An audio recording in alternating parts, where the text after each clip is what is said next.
হালিশহর সকালবেলা চলে এসেছি, দেখি শান্তনুদা কী মাছ নিয়ে এসছে। ও বাবা, আজকে কি নিয়ে এসছো গো? কাঁকড়া। দারুণ জিনিস আছে, দারুণ জিনিস আছে। কত করে 200 দিচ্ছ টাকা এটা? কিলো বলা, 200 টাকা কাতলা, 400 টাকা কাঁকড়া। কাঁকড়া 400 টাকা কিলো, একদম জ্যান্ত সব। পাগুলো সব বাঁধা রয়েছে নাকি? 55 টাকা। দারুণ কাঁকড়া রয়েছে, একটু বড় দেন। তেলাপিয়া রয়েছে এদিকে, কাকলে মাছ। কাতলা 200 টাকা কিলো, ভোলা নেন যেরকম ইচ্ছা বেছে বেছে নেন, 200 টাকা কিলো। বড় বড় কাতলা 200 টাকা কিলো। ওইটা আর ভোলা ভোলা কত করে দিয়েছো? 200 টাকা কিলো, 200 টাকা কিলো।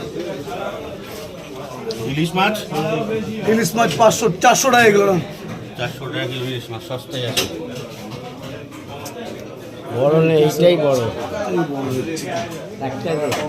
পাবদা রয়েছে। কি করবো?